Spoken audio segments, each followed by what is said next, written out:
I wish we were here under different circumstances, talking about some breakthrough initiatives, as we did when we were talking about how to deal with the opioid crisis.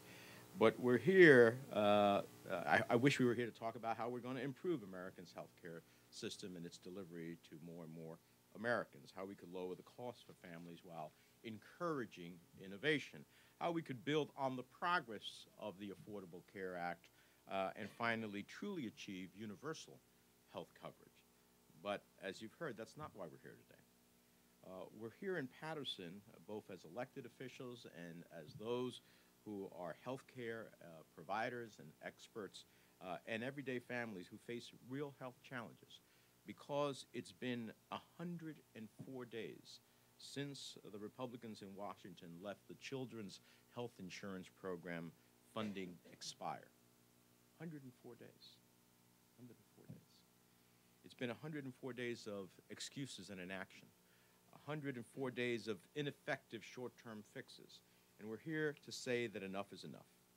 Here in New Jersey, local leaders and healthcare providers have fortunately been able to keep CHIP running since federal funding lapsed back in September. But it's no way to run a program. Stability in funding, understanding the delivery services that you can provide, and understanding that your funding source is stable is critically important. It's no different than a business.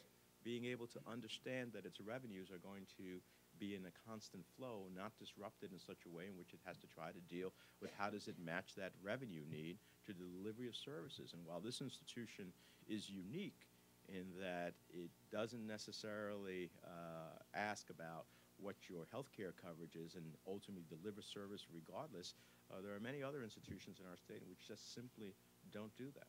So we know that several states are literally hanging by a thread, and the health and well-being of 9 million children hinges on Congress doing what is right. Now, I could never have imagined, I came to the Congress 26 years ago. I was part of the original CHIP effort. Hillary Clinton, then as the First Lady, was engaged in this, and I worked with her and others and have been one of its passionate supporters and promoters, and most recently its author of its reauthorization in the Senate. And that program, the CHIP program, has always enjoyed a steadfast bipartisan support since its inception. I never thought that I'd see a moment in which we see it withering on the vine.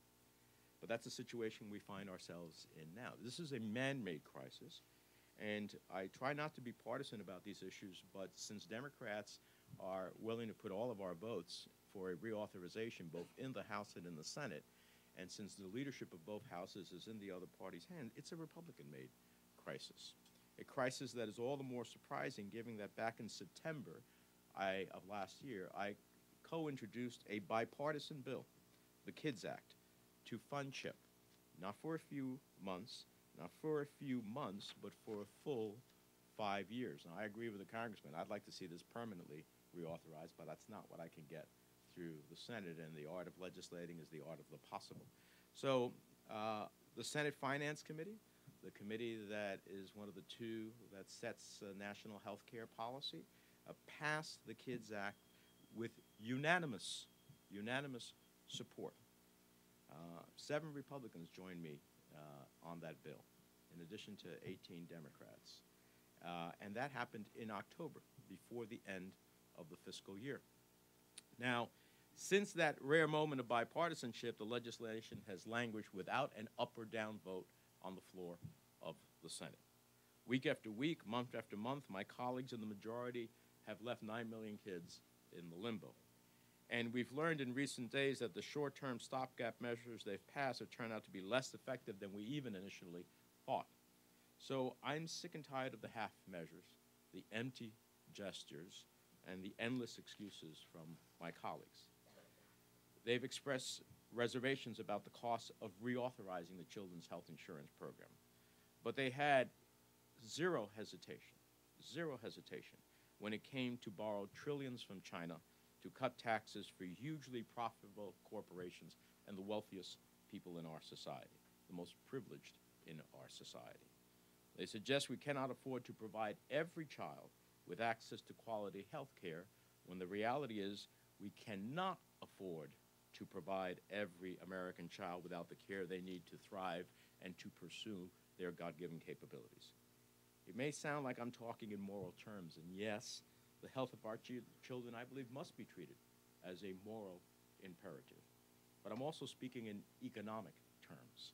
According to the Congressional Budget Office, the nonpartisan scoring division of everything that we do in Congress, it would cost just $800 million to extend CHIP for 5 years. That's just 1/10 of 1% of the money spent on those budget exploding tax cuts. 1/10 of 1%. 5 years children's health insurance. In other words, providing 9 million children with health care is a drop in the bucket compared to the tax cuts Republicans just lavished on the most wealthy people in our society. But what interest is more special, more precious, more consequential than our children and their well-being? If Congress were to make a truly long-term commitment to CHIP, fund the program, for example, a full decade, the same congressional budget analysis says we would save a whopping $6 billion. Let me say it again. According to the CBO analysis, funding CHIP would save us $6 billion. So if my colleagues don't view health care for kids as a moral imperative, they need to see it as an economic imperative. CHIP is a down payment on the ability of millions of children across this nation to get their care they need so that they can thrive in school, so that they can fulfill their potential. That's what the children's health insurance is all about. It's about ensuring that in America, every child has a fair shot at the American dream, no matter what zip code they were born in, as I was growing up poor in a tenement in Union City, or how much money their family makes, or what kind of health care challenges they face. And all of us, every family, every community, every state across this nation is more prosperous when every child has access to the care that they need. So we're going to insist that by January 19th, which is the date that the current funding resolution exists for maintaining the government in force, that the children's health insurance, and I would add the federally qualified health centers that help our state across the state, I just came from one in Jersey City, that they are also need to be funded so that we can continue to deliver high-quality health care to our children, to our families, to those who are in need. These are essential elements of an agreement to continue to fund the government. I'm all for a strong national defense, but the well-being of our people is also a national defense.